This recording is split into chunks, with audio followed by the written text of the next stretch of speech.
I'm honored to be here, and of course I had to go to DonorsChoose.org and check out some of the 2,100 classroom projects that Idaho teachers have gotten funded through DonorsChoose.org, and specifically I checked out the 357 classroom projects that Boise teachers have gotten funded through our site. On the left, you see 7th graders in Mrs. Skirkle's class at Liberty Elementary School.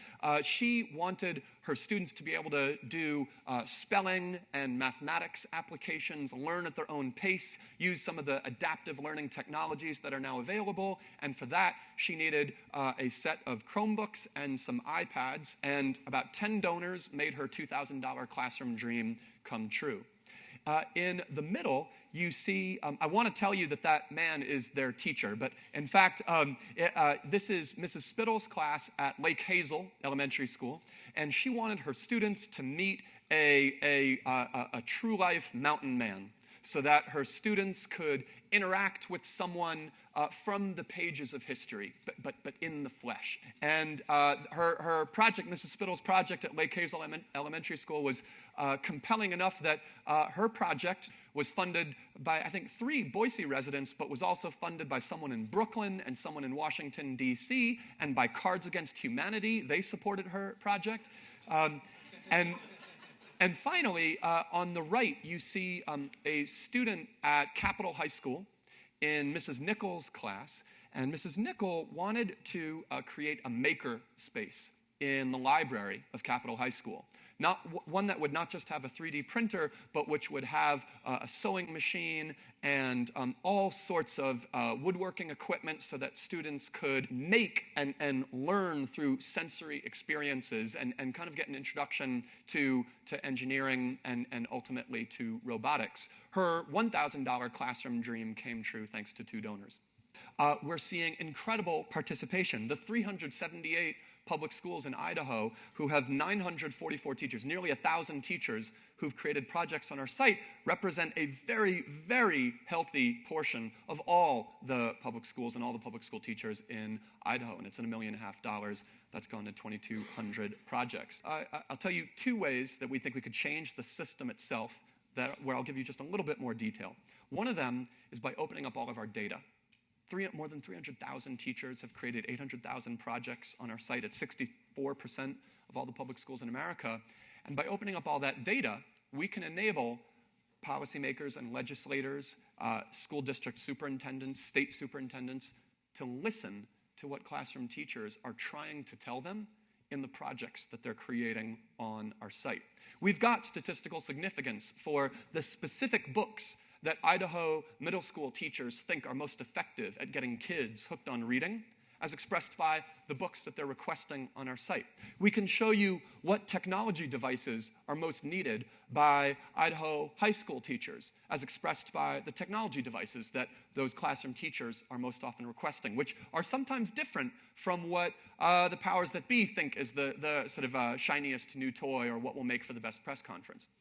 This is an analysis of the impact of the recession on low-income versus upper-income classrooms. And what we found is that after the recession, in low-income communities, the proportion of requests for really basic materials as compared to enrichment materials skyrocketed.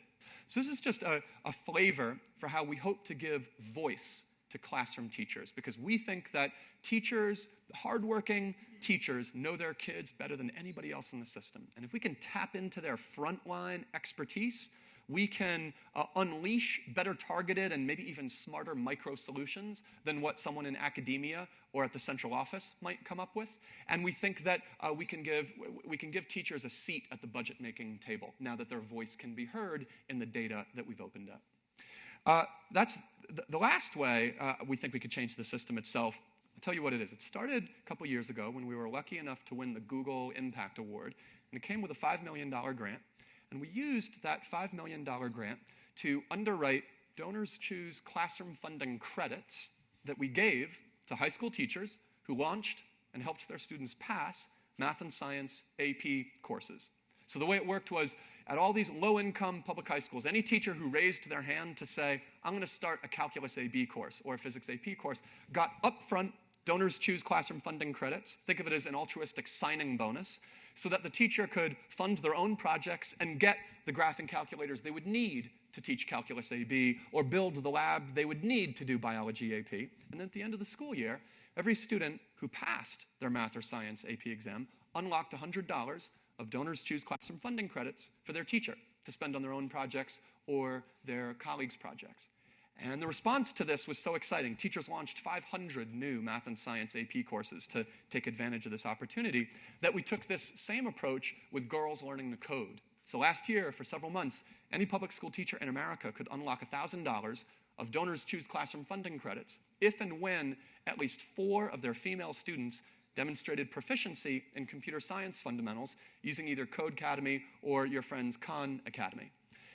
And this might sort of look like, smell like, sound like merit pay because it's a financial reward commensurate to student educational outcomes, but by switching the currency with which the reward is paid from cash money to classroom funding credits, we've created something totally different. We're speaking to teachers' hearts rather than to their wallets, because newsflash, teachers didn't get into the profession because they wanted to make a huge amount of money.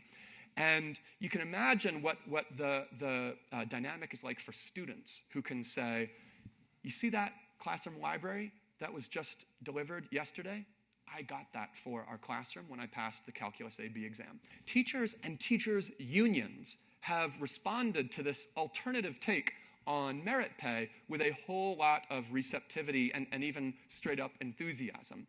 And we'd like to think, we hope, that in the kind of venomous debate between teachers' unions and reform warriors, we may have found some common ground, a form of investing in teachers and rewarding educational accomplishment that speaks to teachers' better angels and speaks to why they got in the classroom in the first place. Thank you for your time.